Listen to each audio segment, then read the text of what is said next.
नमस्कार, मी श्वेता. तुम्ही पाहताय न्यूज 18 लोकमत. मुद्दा महाराष्ट्रामध्ये तुमचं स्वागत. थेट जाऊयात.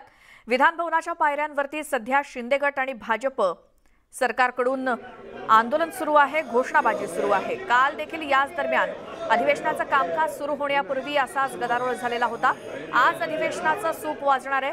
अधिवेशनाचा शेवटचा दिवस आहे आणि तत्पूर्वी विरोधक नव्हे तर शिंदे गट आणि भाजपकडून ही घोषणाबाजी सुरू आहे.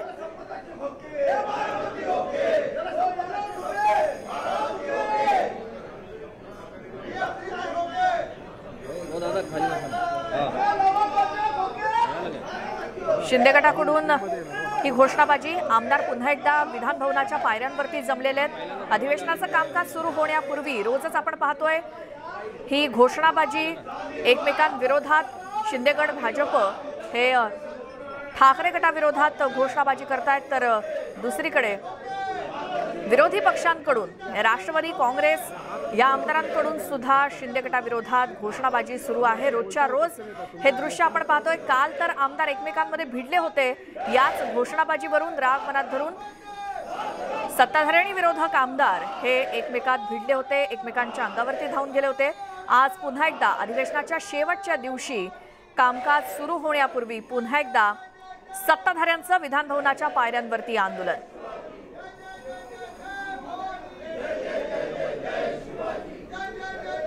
काल याच ठिकाणी सत्ताधारी आणि विरोधक आमदार आमने सामने आले होते. त्यांच्यात धक्काबुक्की झाली होती.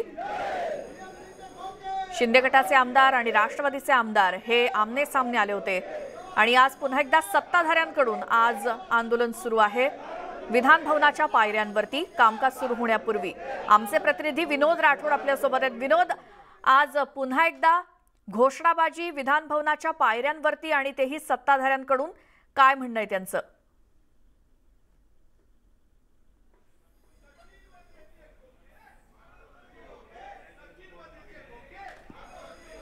आवाज नेत आहे. विनोद, आवाज पोहोचतोय. सत्ताधाऱ्यांकडून विधान भवनाच्या पायऱ्यांवरती सुरू असलेलं आंदोलन. कोण कोण आहे तिथे?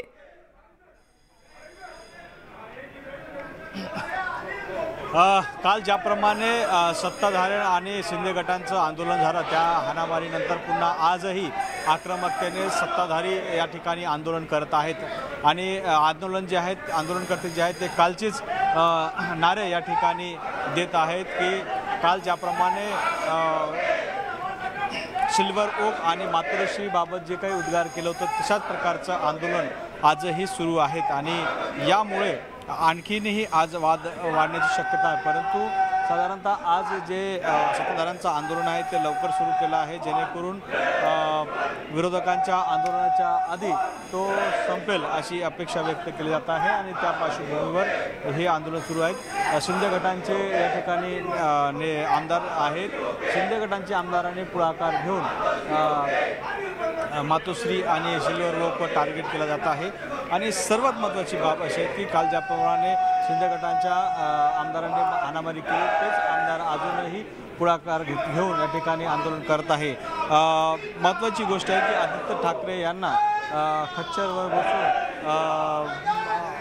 निषेध करत आहे आणि त्यामध्ये महाविकास आघाडी सरकारची जी सरकार चालली होती त्यामध्ये झालेला भ्रष्टाचार त्याची चौकशी करावी अशी मागणी या ठिकाणी केली जात आहे. त्यामुळे हे फार महत्त्वाचं आहे की आता मात्र शिंदे गट म्हणजे शिवसेनेमधली फूट मोठ्या प्रमाणात पाहायला मिळते आणि शिंदे गट वर्सेस उद्धव ठाकरे गट असे दोन मोठ्या प्रमाणात या ठिकाणी गट पाहायला मिळतात आणि आक्रमकता अजूनही कायम आहेत. शिंदे गटाकडून आक्रमकतेनं प्रत्युत्तर देण्याचं काम केलं जात आहे. कारण आपल्याला माहीत आहे की उद्धव ठाकरे यांच्याकडून आणि आदित्य ठाकरे यांच्याकडून वारंवार गद्दाराची जी उपमा या गटाला देण्यात आली होती, त्या पार्श्वभूमीवर आता ते गद्दार आहोत आम्ही आणि त्याला प्रत्युत्तर देण्याचं काम या माध्यमातून आंदोलनाच्या माध्यमातून हे शिंदे गटांचे जे आमदार आहेत ते करत आहेत.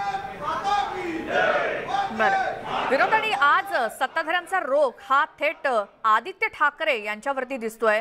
हातामध्ये भला मोठा बॅनर घेतलेला आहे. काय सत्ताधारी यांचा रोख आहे आदित्य ठाकरेंवरती? घोषणाबाजी तर सुरूच आहे, मात्र आदित्य ठाकरेंसंदर्भात काहीतरी मजकूर या बॅनरवरती छापण्यात आलाय, तो काय आहे? नक्की आदित्य ठाकरे यांच्याविषयी जे आज विशेष करून त्याला टार्गेट करण्याचं काम केलं, कारण आदित्य ठाकरे